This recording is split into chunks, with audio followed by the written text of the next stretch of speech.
Hush. Again, welcome to Sanuka Shoes Skills and Drills Touch and Go interview series. We're here in Brooklyn, New York at SOKE Haisan Kaleak's dojo. I'm traveling around. I'm going to interview the grandmasters so we can pull the knowledge from each other so we can all grow together for the upliftment of Dr. Moses Powell and Sanuka Shoe Jiu-Jitsu. And today we have the one and only SOKE Grandmaster Haisan Kaleak, taught directly by Doc. At one time, he was named Doc's #1. I can prove it. We'll deal with it later. I know some people may be a little shocked at that, but that's what this is all about. This is about spreading the truth, spreading the knowledge. So, SOKE, thank you for allowing us to do this interview here at your dojo. We know you're a busy man, and we won't be long. This interview will have a part 2, trust me, because time is on us right now, so we're going to get right to it. SOKE, how are you, sir? Thank you, brother. Thank you. Drills and skills. My brother. Sanuka Shoe Skills and Drills. Yes, sir. Man, I'm so glad you was able to make it here today, Yes, man. Yes, sir. Took the time out to make sure that we got this in because I believe that this is a thing that really needs to be done. And, you know, our beloved teacher always spoke about communication, about us reaching out to each other. So Yes, I'm sir. so proud of you and everything Yes, you're sir. doing here. So thank you again for Thank you. having me Thank you. here. Thank you. Thank you very much, sir. So I'm going to get started with my Yes, first sir. question. Real simple question. Mhm. When did you first come into Sanuka Shoe Jiu-Jitsu, and when did you first meet Dr. Moses Powell, and how was that, and what was your age? Multiple answers on that. One, Sanuka Shoe Jiu-Jitsu, coming to meet Doc. I was at age 17 and young and, you know, just getting kind of started in the martial art, trained in some Japanese karate up until that point. And through the friendships and kinships of Dr. Powell, I met him through Grandmaster Robert Crossan and through his contemporaries, Professor Elmore, Professor at that time, Charlie Sparrow, Yes, sir. and Grandmaster Duncan. You know, at that time, those individuals not having those titles, but, you know, basically here in Brooklyn had been like a mecca for a lot of those martial artists Yes, being sir. around, Cofield and the like. And then training, maybe 21, you know, just feeling seasoned in the martial art, you know, Yes, sir. and having a black belt by that time, and training in Japanese karate and feeling the need to apply it in a different way. Yes, sir. And then we're meeting Doc. You know, Doc is, you know, when you first meet him, you know something's different. That's right. And he brought that out. And from that point on, I can't remember the day not being involved in Sanuka. Okay, so you already had martial arts background. So when you started to train with him, did he tell you to forget what you knew, or did he tell you to take what he's giving you and add to it? That's it. And almost verbatim, that's what he said. You take this and add to what you already have to make it better. Yes, sir. And I had come to know that as being the affirmation of Sanuka. It's just about, it's the element. Yes, It's sir. the element. I've often said that about Sanuka. So it's the element of creation.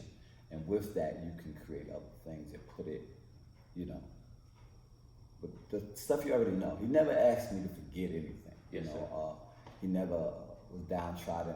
In my experience with him, I've never heard him speak ill of other martial arts Yes, styles. sir. You know, Right. it's like, Neither have I. that's Right. what they do. That's and right. This is what we do. Okay, so you said 17, and without telling your age, that means you've been around a long time. Yes, sir. Yes, sir. How long have you been in This- the martial art? Or let's say, how long have you been under the guidance of Dr. Moses Powell? You know, I was kind of like doing the math on that for a while. I'd say it's over 30 years. Yes, sir. You know, It gotta be more than 30. yeah, I was saying that too. But, Because I remember when I met you, that's right.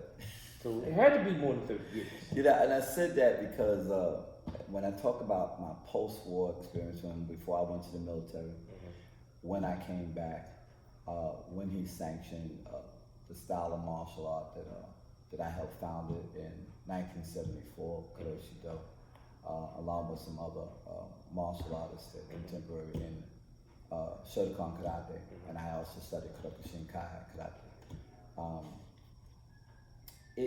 It's been multiple decades, but I mean, this is my 67th year on this planet. So, go ahead. Yes, sir. And I'd have to dedicate Yes, half of my life to Sanukas in that time, So okay. I say it like that because I can remember a conversation with Doc and asking him the same question: how long have you trained? And I think that the question was at the time, but was in the room, we were asking questions, and somebody had said, well, how many students have you trained up to this point? Yes, sir. And Doc was speaking those parables that would make you think. So he said, if this had been a football, if this had been 12 football fields, you would see no grass. Damn, that's a lot of students. Oh yeah. So Yes, you brought up Kyoshido. Mm. And I have a question here concerning that. So I'm just going to jump right to it since you sir. brought it up. Okay. All right, in Sanukas, you have a sensei, you have a shihan, you have professor, you have chief professor, and then you have grandmaster. Why is it that, well, let me tell a little story before I ask the question. Back in 1997 or 98, we were in Harrisburg, Pennsylvania. You and I. We were with Doc, of course, and hosted by Dr. Ali Muhammad from Harrisburg. And you had a student with you, I never will forget his name, and I only seen him once in my life. His name was Derek, light-skinned brother, and he demonstrated the sword. And I used to always refer to you as Brother Hassan, Brother Hassan, Brother Hassan, because being around Doc the way I was, I would pick up his habits. He called you Brother Hassan, like, hey Hassan. And I wasn't being disrespectful, I was just being your brother. Yes, sir. So I kept saying Brother Hassan, and the brother walked up to me and said, excuse me, please make sure you call him SOKE. I never forgot that. And from that day on, that was 1997 or 98, I always called you SOKE. But my question is, with professors and shihans and senseis and chief professor and grandmaster, why is it that you are known as SOKE Haisan? Everybody knows. When I came here today, I said to the sister, I'm here to meet Haisan Kaleak. She said, who? I said, Haisan Kaleak. She said, oh, you mean SOKE. So how is it that in Sanukas, you have this title, SOKE, as opposed to grandmaster? Yes, sir. Yes, sir. Well, for most people who are not familiar with the term SOKE, it loosely translates to founder or chief instructor, the head of the family. And in 1974, we founded Kuroshido, which translates to the way of the Black Warrior. Yes, sir. And again, it was a compilation of my karate do training along with Sanuka Jiu-Jitsu. At that time, we were studying also Akiyama Jiu-Jitsu. But the portion of Jiu-Jitsu that was brought to Kuroshido was Sanukas from me, because Yes, I sir. trained under Dr. Powell. Yes, sir. And my other contemporaries trained under other Jiu-Jitsuans, but my contribution, and as Kuroshido was given to me by Allah, those words that concept came to me from God, Yes, sir. in the sense that allowed me to start something called the Way of the Black Warrior. Yes, sir. It was Afrocentric in the sense that it's taking nothing away from my Japanese instructors or anybody else, but to bring back that element of putting the black man back into teaching a black man, because the black man had came back from me, Yes, sir. namely Supreme Grandmaster Dr. Moses Powell. Yes, sir. And it was a lot of epiphanies happening to me at the time. But when I did that, Supreme Grandmaster Dr. Moses Powell had sanctioned Kuroshido. And I always make that clear to everyone that may have that my question. Well, I've heard him say that. Yes, sir. He sanctioned. I've heard him say systems he didn't sanction. Yes, sir. And I heard him say those that he did sanction. Yes, sir. But that's another interview. But when we get to that point, at that time I was SOKE, founder of that particular system, Yes, which sir. sanctioned it, which gave us a lot of publicity in the art in itself, because of who had said that we were legitimate for what we were doing. And he continued to back the fact that I was Soke. So when I was introduced into Sanukas, to the other Sanukas players, it was always Soke Haisan. Yes, He sir. never called Yes, me sir. Yes, sir. Professor or Shihan or whatever he called me with that. So everyone knew what that title meant as well. Yes, sir. So it took nothing away from it because Dr. Powell sanctioned it. Now, mind you now, I never really took that position when Doc's president. Yes, sir. Because Soke means founder, and I don't want anyone to mistake the fact that I'm not the founder of Sanukas. Right. So I was going to stand on that line. I never wore that Grand Mastership rank on the floor with Doc ever. I wore a black belt. Say that again? I never wore Shihanship, which is 5th degree and above, Yes, sir. on the floor with Dr. Powell. I always wore a black belt in honor and respect to him. Now, Well, I know what you're gonna you say. in your heart and in your mind. Yeah, No, but well, he this made is me. This is a comment, right? Yes, He's sir. the type of man Yes, sir. that he would not allow you to downplay. Yes, sir. Yes, when sir. he exalts you. I was going to say that. I was going to get to this point because I wanted to, again, out of humility, show him that I am not trying to have anybody misinterpret or equate my rank. Right, because right. the title speaks to that. I'm a founder. Right. So the title speaks to being a 9th degree or 10th degree and above. That's when you say someone's a Soke, he's a 9th or a 10th. Yes, sir. Okay, and that's just out. So, and I was traveling with Doc and everything. I didn't want anybody to, misconstrue anything. Right. But he, as you said before, would never allow us to downplay any Exactly. rank that he sanctioned. I saw him. Oh man, he did it with me because for years, Brother James. Yes, sir. What's your rank? Yes, sir. Just call me Brother James. And to the point, one day he snapped out on me. But we're not talking about me. We're talking about you. Yes, sir. Now, if I'm not mistaken, I have a certificate hanging on my wall when I was promoted to Sergeant Down, Yes, sir. 3rd down. And he signed it, and a few other people signed it. My primary instructor signed it, but the board of directors name clearly said Grandmaster SOKE Haisan Kaleak. Yes, sir. And that was in the 90s. Yes, sir. So I understand what you're saying, but you were promoted to Grandmaster a long time ago. Yes, sir. In fact, that same Harrisburg demo that we did, we were in a hotel room. Doc, you, me, and I think Sister Gina was present.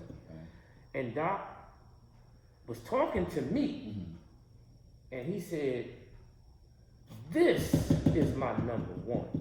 You need not look for another." And that's the language of Honorable Elijah Muhammad. So my ears went up. I'm like, damn, did he just tell me that this man is his number one? So you could be humble all you want. I saw him call you out many times. In fact, we were in Harrisburg again. He said, "Hassan, get him started." And you out there teaching, doing your thing. Yes, sir. And he said, "You show off." And he was getting happy because he saw you expressing what he taught Yes, sir. in your way. And he said, they call him Soke, but they need to call him Soke because he's smooth. Yeah, That's what he said. that was the So I'm just a witness bearer. So let me go and get down to this. So when I was coming up in Sanukas, you were always there for me. Always. Never have you turned your back. You've always been there to support and to assist. So let me ask you, who were your mentors in Sanukas when you first came in? Or who were your mentors in the martial arts? Somebody that we may not know. Somebody who may not be as popular as you, Grandmaster Bill. But tell me who your mentors were, and are they still around today? Well, that's a loaded question. And it says, like we said before, time is, really coming close to my 7th decade here. So, being around, it would be Professor Grandmaster Robert Sugar Crossan, again, great advocate of Sanukas back in the day, and when I first got introduced to Sanukas, and him being there before me and leading the way in so many ways. But Grandmaster Thomas the Puppet, Ronald Duncan, George Cofield, all of those people at the time didn't even really have the title as master. They were still developing in their own right. Yes, sir. But definitely my seniors and mentors to me in so many ways. You know, it was an eclectic way of learning back in the day. The personal people in Shotokan, Steve Alston, the person who had introduced me to Shotokan, another brother James and Kaleak Shinkai. You know, these are my contemporaries and the brothers who I trained with. You know, we out in the street and out in the park on the roofs at the time, not having dojos. We were training in basements and top of roofs where the tar was hot in the summer. And Old school. Old school. Okay. So, you know, mentors would be people, as I said before, who never really deemed themselves as being my teacher. You know, and I'm still proud to say that when I train with people, we don't train teacher-student thing. We share. Yes, sir. And people are very, very impressed with what I have to share. And I too as well take in what they do, and we don't make the claim as to who it belongs to. Yes, sir. Much like I said in tradition, it was Supreme Grand Master Dr. Powell taught me. You know, when he says each one teach one. Yes, so you know, a lot of those affirmations in Sanukas live with me today. Yes, sir. Okay. Now, Doc was not a selfish man. Yes, sir. Now, just think about this, and I want everybody out here to think about this. Sanukas Root tape number 1, 2, 3, 4, and 5, known and seen all over the world. Dr. Moses Powell could have took one Uki, one of his students, Absolutely. and did all 5 of them tapes, talking, demonstrating, throwing that Uki, touching that Uki, and showing the world the system that God blessed him with. But he was not a selfish man. I've heard him say it many, many times. I want to showcase the ability of my students. I want the world to see my students' ability. So when he produced these tapes, the world got to see Anthony Muhammad, Bill McLeod, Peter Lawson, Shem. Did I say Grandmaster Bill yet? Yes. Bill McLeod. Other masters, Mutaka Bear. And everywhere these masters go, people see them and say, oh man, that's Grandmaster Bill. Oh man, that's brother so-and-so. He was on the tape with Moses Powell. Doc put us out there. Yes, sir. So our light could shine, but we had to remember we were moonlight, he was the sunlight. Come on. Now I believe in all my heart, because I've seen how happy Doc got when he saw you work. I remember the Masters of the Martial Arts with Wesley Snipes, how you were the featured person from Sanukas to showcase your ability.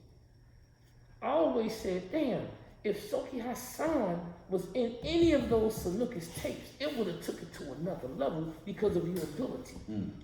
So tell the world, why were you not in those DVDs, sir? What happened? I always call that the seventh temptation. You know, and I say that because anybody knows the musical history of the Temptations, there was more than what we know to be the Temptations. Yes, sir. But the ones we don't know quit.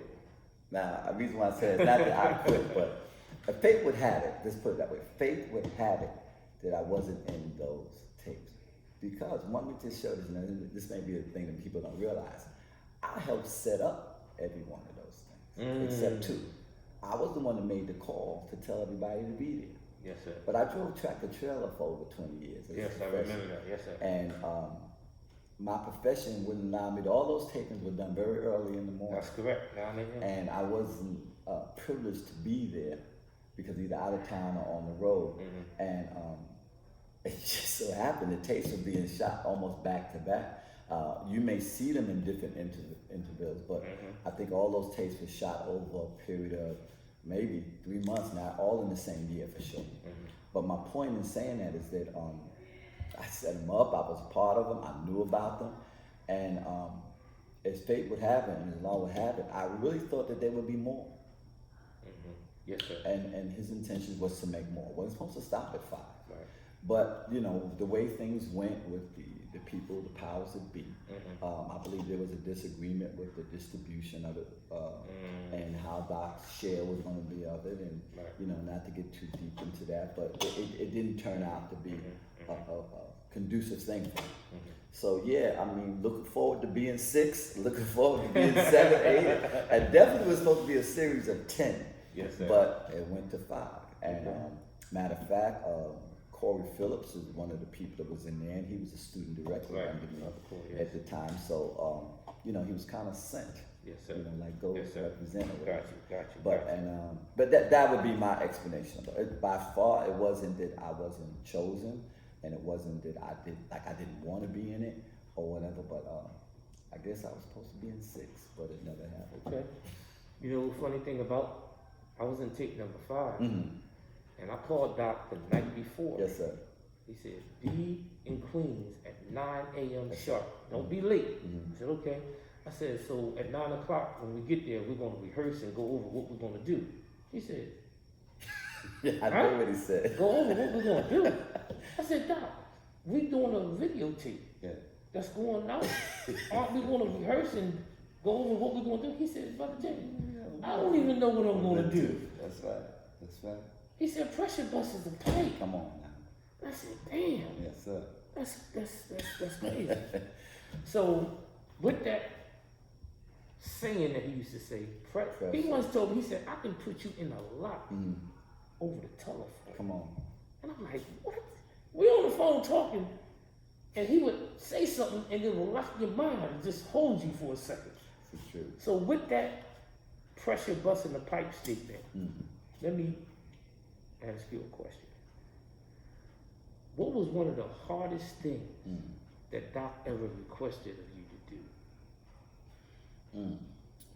You know, I guess if you're talking about technique-wise, or you know, for a period of time that I was put in charge of the movement of Sanukis, and really just an echo point, meaning, you know, question what I say if you want, but that's what Doc said. You know?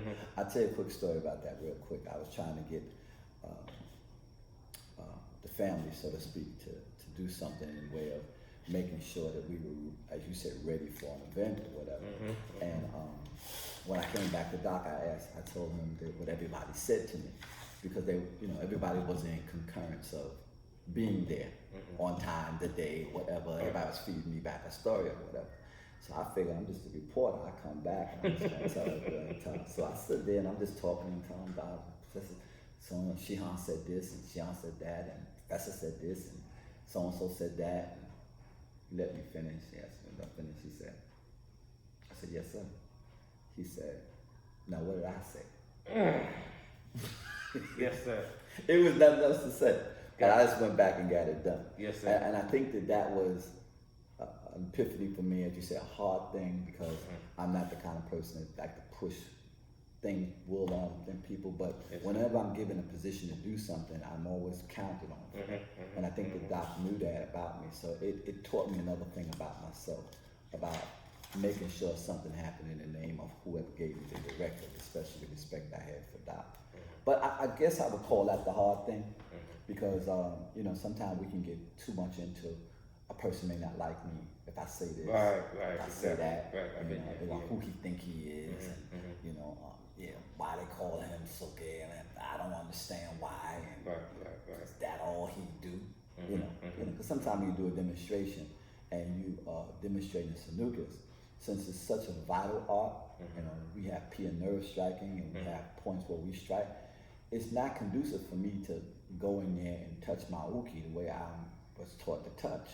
So I've heard that in the whispers and stuff. Well, I don't see him, what he do to be so dynamic, you know, that type of stuff. But that becomes a hard thing for me in my mind, because in the beginning, because I don't have to prove nothing to anybody. And I work in the vein of my teacher. I've seen my teacher knock people out. Yes, sir. Yes, sir. I've seen him go out right on the spot. And I've seen him touch ukis to the point where they thought they was going to get knocked out. You know, but that control is something that I think Sanukas players have learned to do more than any other players I've done. As you said, sometimes you got brick breakers, board breakers, and things like that because they think that the power of the strike. Right. But nerve striking is, I like to say, one of the gifts that I believe that Doc focused on with me. I'm not gonna say more than anybody else, but that's where I kind of laid my claim to fame. Yes, sir. Nerve striking. Okay. All right. Another question. I know you have an appointment, so I'm gonna give you one last question. Sir. And if you can make time, we'll do No, more. no, but we can go part 2. Yes, sir. We can go. So we've heard Doc say it many times. Sanukis has no partner. Sanukis stands alone. As long as I am alive, Sanukis will continue to grow each day. Doc said a lot of things, and you talk to the masters, they all say, oh, Doc said a lot of things, man. Doc said this, Doc said that. But most of us never took the time to ask why he said what he said, or why he did what he did, why he put in motion what he put in motion. Now, he was a very wise man, and he loved all his students. Some of them he did not like. Why do you think that he never documented who his successor would be? You know, Sanukis has many facets to it, and every tree has roots. And I've watched our beloved teacher take signals from his beloved teacher. Now, I say that in this sense. Grand Professor Visitation had many versions of V. Yes, sir. That's correct. V Jujute, V Honest Jiu-Jitsu, Modern Honest Jiu-Jitsu, and I think it was one more, at least 4. Sanukis over the years, there's been many versions of Sanukis. To the wall and back, eye to eye, self-defense complete, and so forth. All right, and this is what I mean by its errors. Peer association. Peer association, right. And there had been many people placed at the head of those things to help our beloved teacher orchestrate and move forward. In Professor Visitation's version, he left a master at the head of each one of them. In Doc's version of it, he had other creations, but he didn't leave masters at the head of each one of them. What he did was he left the version there to be moved through the next version. You know, some people have a tendency to go, well, I've been practicing Sanuka since 19 whatever, so I'm your senior. And some people would say, well, you know, since I've been on the mat longer than you, and I may not even practice Sanuka no more, that you have to sort of come behind me. But as long as your teacher is alive, that's the version you should be practicing. Okay, yes, sir. So why would you seek another version? So why would you just stop where he left you and not follow him to the next version or pieces of that? Yes, sir. Or come behind the people who he put in charge of that version, so to speak. So I said that to say, in answer to your question, I believe that Dr. Powell understood that you can never ever say you know Sanukas because there's so many versions of it that he left, or elements of it. Yes, sir. And when I say elements, I want you to think of it like the periodic chart. All right? You have the elements, and then from those elements you get creations. You don't always have to just look at the creation. Go look and see what it's made up of. Right. So what happens is when you look at Sanukas, there's a lot of errors that make it up. There's some boxing in there. There's some karate do in there. Yes, there's sir. some jitsu in there. There's some V in there, so there's a Filipino aspect in there, which is silat and so forth and so on. So when you look at these other arts out here, you see the elements that Sanukas is giving you through the combat, through the sense of survival. Because Sanukas is defined as being simplicity and survival.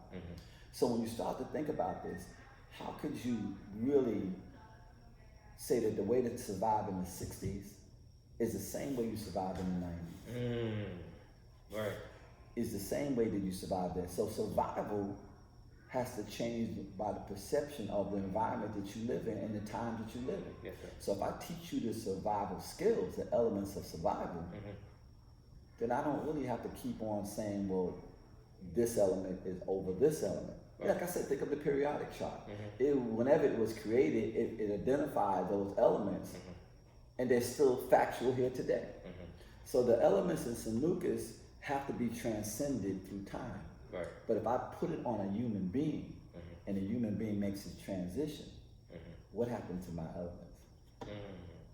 So I think that he didn't really name a successor, because I think that, in my humble opinion, I think that he was saying that the only way for you to really say that you truly know Sanukas is that you go find the elements. Gotcha.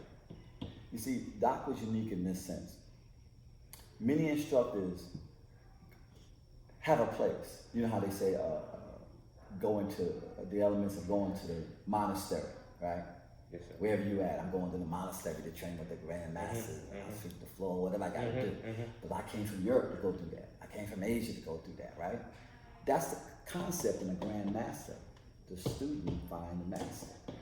But there's an old expression that says, when Muhammad doesn't go to the mountain don't go to Muhammad, Muhammad goes to the mountain. Yes, sir. Yes, sir. But our teacher was Muhammad, in that case, Musa. All right? He went to the students. When he went to the Bahamas, he took it there. When he went to Florida, he took it there. When he went to Chicago, he took it there. When he went to New York, when he went to wherever, he planted these seeds, these elements of his survival. Teach. Yes, sir.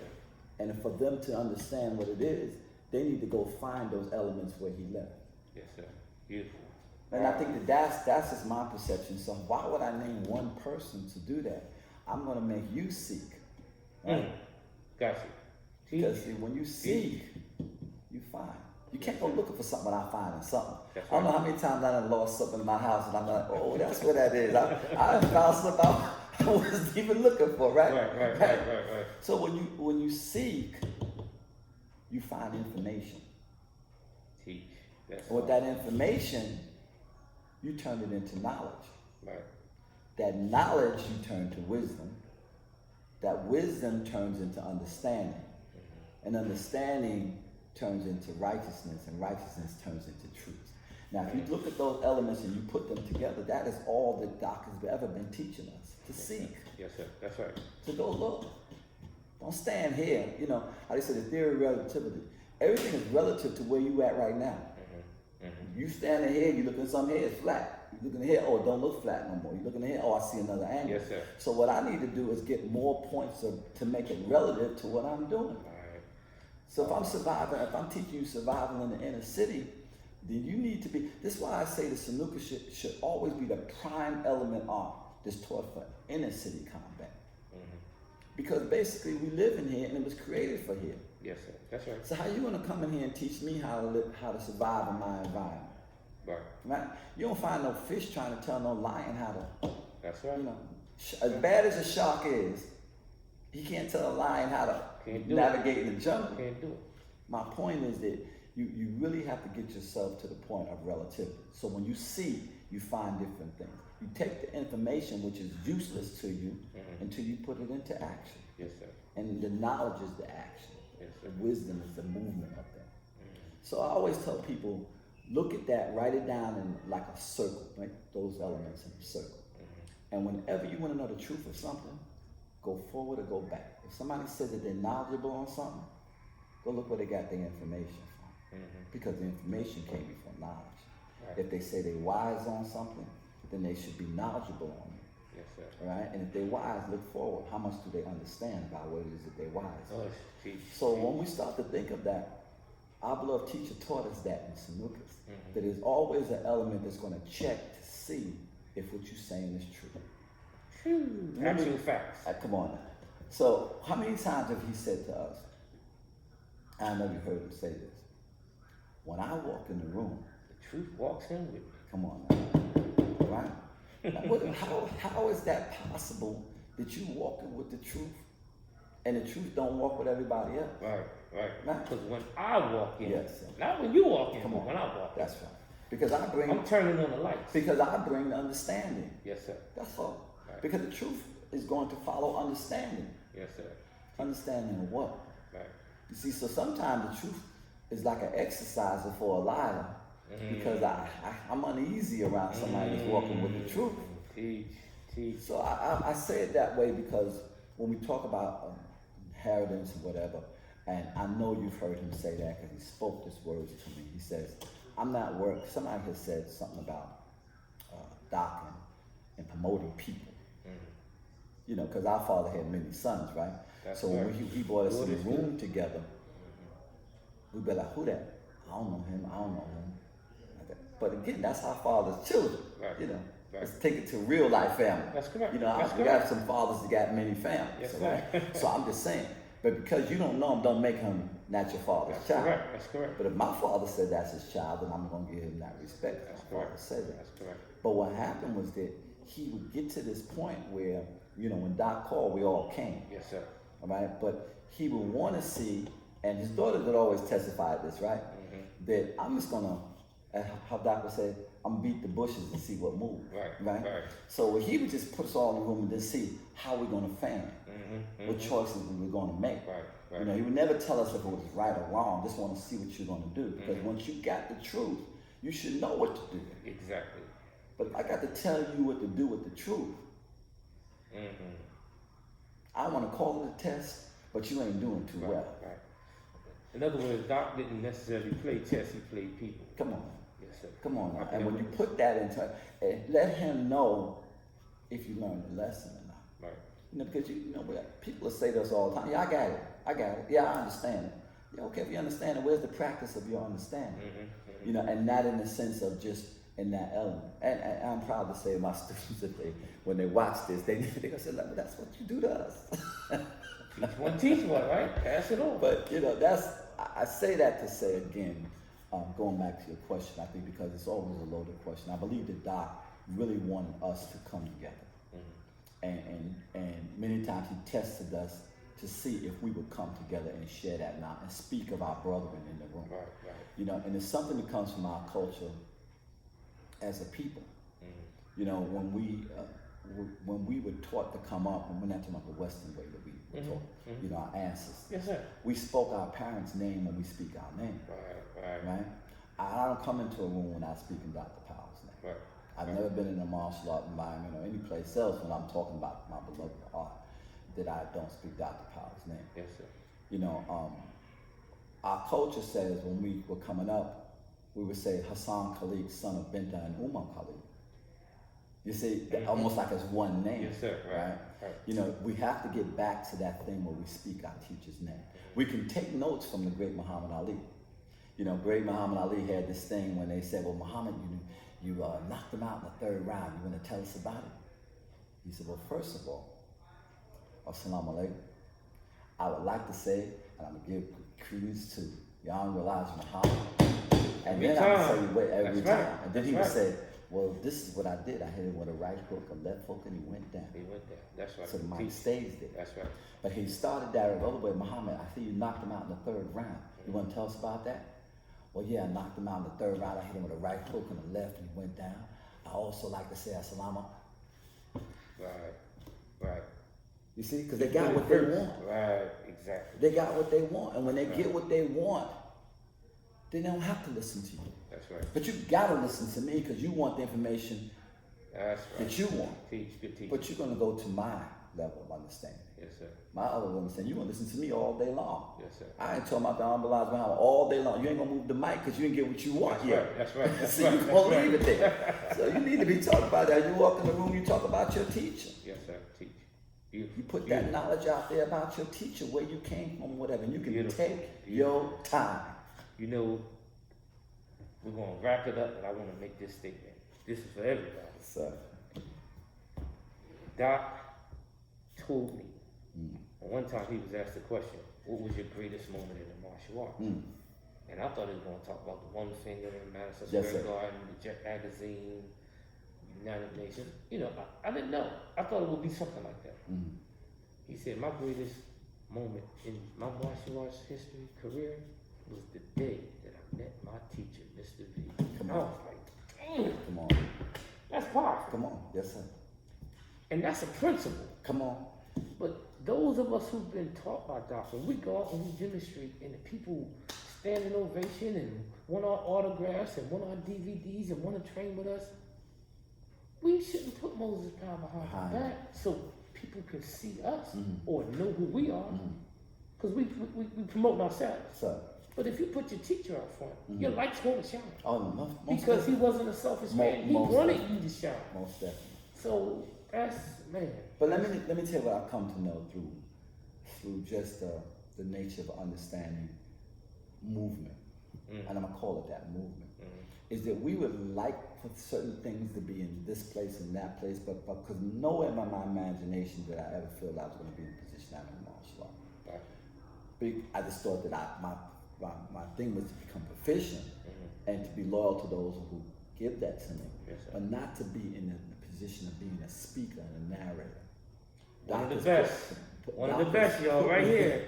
Doctors put me in front of so many people and so many things, and I chose to be over here and say, well, but I'm gonna tell you what I learned from that, and the epiphany I had from that is that as much as I would like for it to have been that way, I had to stop and take that moment and say, you got the mic. You need to speak about bringing it. I remember watching a thing about Steve Harvey one time, and he was talking about introducing somebody, and he said how you bring them out. When I bring you out, I bring you out. Yes, sir. And I thought, instead of just saying, well, it's not about me, talk about me in the thing you came here for, because you came, my name was on the marquee, but let me tell you why you're really here. You see? Gotcha. So now you can get to this point, because the public kind of, I'm not gonna say don't want to hear that, but they don't know that. Gotcha. If we talk about nowadays, you and I are sort of antiquated in the sense that when we talk to somebody about the 70s and the 80s and training, these young people here got parents that just was born right about then. And we were on the map with black boys. Yes, sir. So they don't relate. They can't relate. It's like how they look at a rapper now. But the rapper got to speak about the message that Minister Farrakhan's giving. You know what I'm saying? And they want to hear from Minister Farrakhan, but I don't. In their mind, they got it. Maybe it's a religious thing and I don't want to do that, or maybe it's the thing they do just in Chicago, or maybe it's just okay, I don't want to wear a bow tie. But the message is a universal message for our people. Go ahead, teach. But who's the voice of that message? The people are looking at. Yes, sir. So if 100 people in the room are speaking at the same time, I dare you to defy what anybody's saying. Who got the mic? Right. Whoever got the mic, that's the one that's passing the message. Yes, sir. Yes, sir. Right? And I believe that we learned that through the Honorable Elijah Muhammad, peace be upon him, because we had Malcolm. We have the Honorable Minister Farrakhan. We have those leaders who, again, like Doc, put those leaders in front so they can deliver the message. Yes, sir. All right? Not that they didn't want to hear from him, but they were powerful enough to know that the message was even more powerful than what they can bring. All right. So again, the messengers, the prophets, so to speak, or whatever, we are the prophets of the martial science. Yes, sir. And we are the disciples that have to take the message. And when you start to think about it, all of the great prophets had disciples to deliver the message because they know that they were only one man. That's correct. So when we start thinking about this, we have to think of Sanukas as being that. Because ain't nobody coming in this environment trying to tell us how to survive in it. Right. Yes, sir. And those that have survived in it need to be able to tell the world before they find a way to tweak that. And what I mean by that is that we got Israeli martial art system. Right. We got French martial art survival. That's right. We got Brazilian martial art. Yes, we do.